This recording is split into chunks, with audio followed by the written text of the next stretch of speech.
UPSC civil service examination में जो number of attempts होते हैं और साथ ही साथ जो कास्ट सर्टिफिकेट को लेकर डाउट था वो मैं आप लोगों को इस वीडियो में क्लियर कर दूंगा। सबसे पहले जो बात करें कास्ट सर्टिफिकेट के बारे में तो उसके बारे में बाद में बात करेंगे, लेकिन ये डाउट को पहले क्लियर करते हैं। देखिए जनरल के लिए जो हमारा होता है 6 अटेम्प्ट यहाँ पर लिया हुआ है। जनरल वाले बच्चों के लिए कितना होता है? 6 अटेम्प्ट होता है। ओबीसी वाले बच्चों के लिए 9 अटेम्प्ट और SC ST के लिए अनलिमिटेड अटेम्प्ट। तो यहाँ पर देखिए SC ST जो हमारा वर्ग है ये पिछला वर्ग है, ठीक है।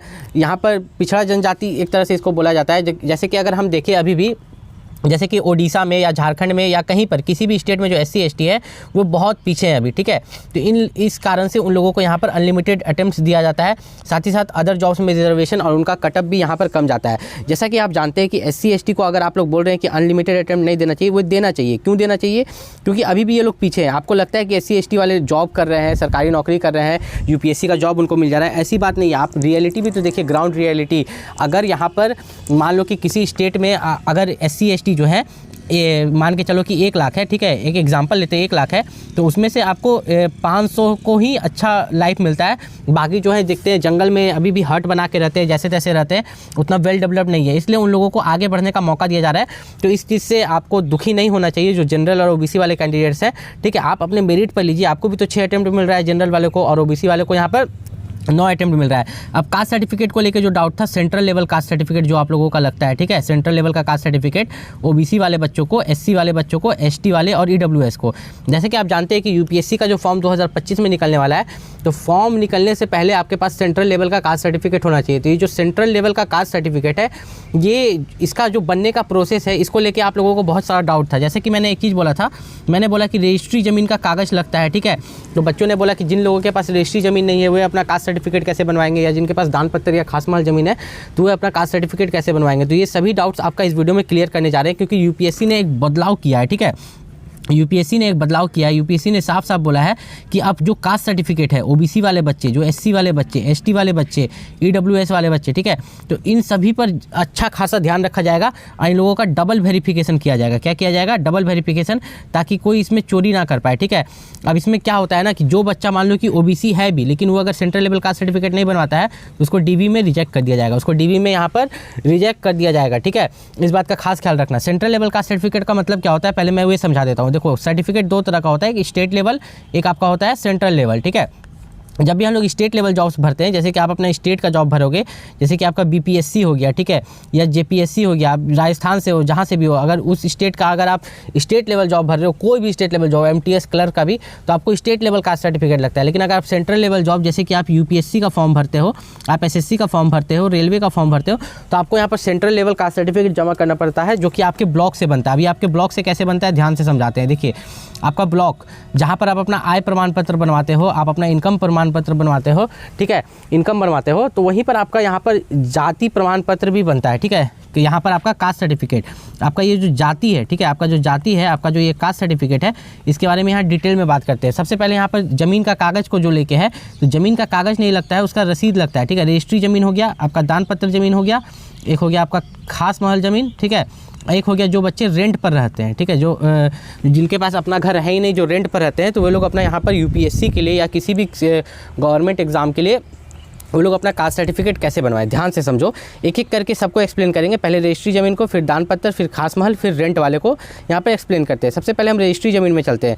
रजिस्ट्री ज़मीन का क्या प्रोसेस है कि अगर आपके पास रजिस्ट्री ज़मीन है तो आपको कास्ट सर्टिफिकेट बनाने में पहले तो मैं बता दूँ कि 1 मंथ का समय लगता है, ठीक है, 1 मंथ का समय लगता है, उससे ज़्यादा समय आप लोगों को लगता नहीं है। अब इसका प्रोसेस क्या क्या है? इसका एक प्रोसेस है कि आप अपने घर बैठे अपने मोबाइल से, अपने कंप्यूटर से अप्लाई कर सकते हैं, कैफ़े से अप्लाई कर सकते हैं, या ब्लॉक जाके भी अप्लाई कर सकते हैं, ठीक है।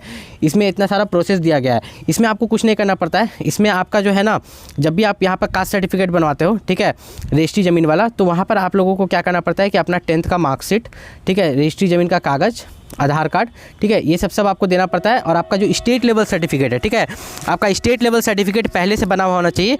इन सभी को मिला के, ठीक है, आपका सेंट्रल लेवल का कास्ट सर्टिफिकेट बनाया जाता है। लेकिन अब बच्चों, उनका सवाल है कि जिनके पास दान पत्र ज़मीन है, या खास महल ज़मीन है या रेंट वाला ज़मीन है तो क्या या वो रेंट में रह रहे हैं तो क्या उनका यहाँ पर कास्ट सर्टिफिकेट बनेगा? हाँ, उनका भी कास्ट सर्टिफिकेट बनेगा, लेकिन उनका प्रोसेस में लग जाता है 3 मंथ्स का समय। उनका प्रोसेस में लग जाता है 3 मंथ्स का समय, क्योंकि बोला जाता है कि जो दान पत्र ज़मीन है और खास महल ज़मीन है वे जब भी कास्ट सर्टिफिकेट बनाए जाते हैं तो उसमें आप लोगों को रजिस्ट्री कागज़ मांग रहा है कि आपका रजिस्ट्री ज़मीन होना चाहिए। ठीक है, इस पर बहुत बच्चों ने पूछा ब्लॉक में। तो यहाँ पर हो क्या रहा है ना कि दलाल जो है, ठीक है, जो जैसा कि मैंने पहले भी बताया था आपको, दलाल 3,000 रुपये से 4,000 रुपये तक लेके आपका क्या करता है, आपका कास्ट सर्टिफिकेट बना देता है, लेकिन उसमें वो दूसरे का रजिस्ट्री ज़मीन का कागज़ डाल देता है।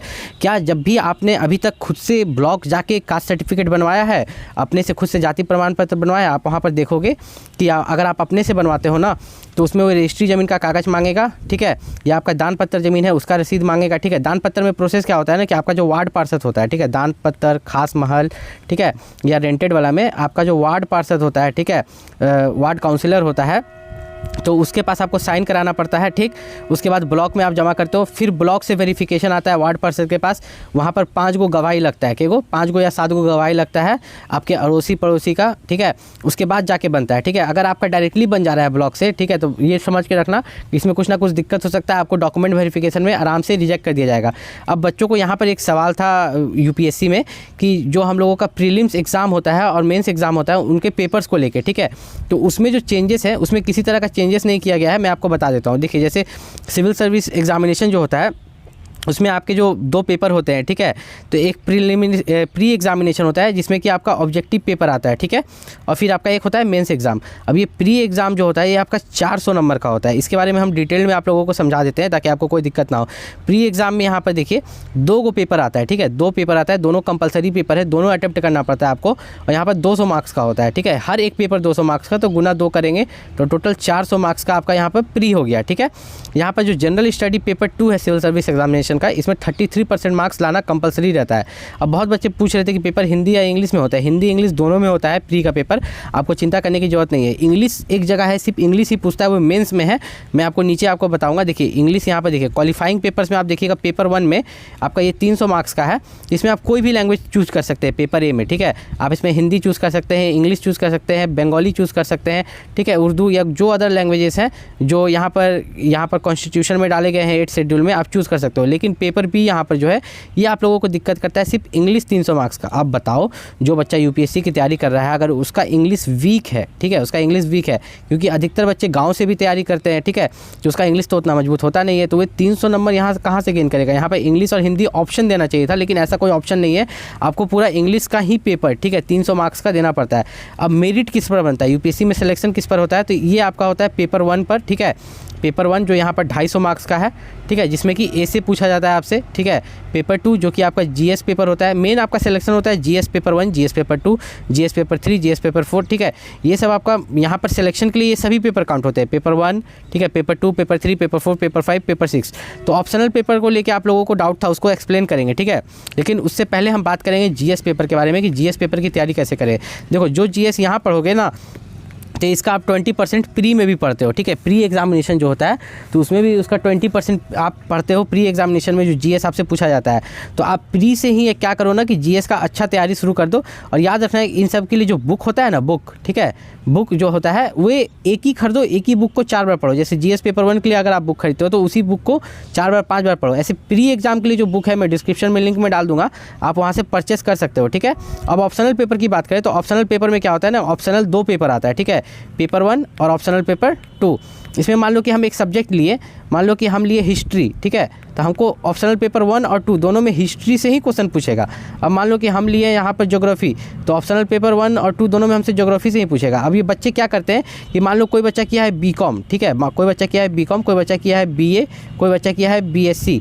तो बीकॉम में किसी का अकाउंट्स है तो वो अकाउंट्स पेपर 1 और पेपर अकाउंट्स जैसे ही लेगा तो पेपर 1 पेपर 2 दोनों में अकाउंट से क्वेश्चन आएंगे। बीए में मान लो कि किसी का ज्योग्राफी है, किसी का हिस्ट्री है, ठीक है, कोई भी ऑनर्स अगर वो किया है, इंग्लिश ऑनर्स किया है, तो वो पेपर 1 और पेपर 2 अगर वो सेलेक्ट करता है, ठीक है, आप जरूरी नहीं बीकॉम वाला चाहे तो वो इंग्लिश सेलेक्ट कर सकता है। ठीक है, तो उसका इंग्लिश पेपर 1 और 2 में पूछेगा। ठीक है, आप कोई भी पेपर सेलेक्ट कर सकते हो, लेकिन अधिकतर बच्चे वही करते हैं कि जिस सब्जेक्ट में वो ग्रेजुएशन कर रहे हैं तो उसी पेपर को सेलेक्ट करते हैं। अगर यूपीएससी में कोई और डाउट बच गया तो आप नीचे कमेंट करके पूछ सकते हैं, और बुक मैंने डिस्क्रिप्शन में लिंक में दिया, आप परचेस कर सकते हैं। मिलते हैं अगले वीडियो में, तब तक के लिए नमस्कार।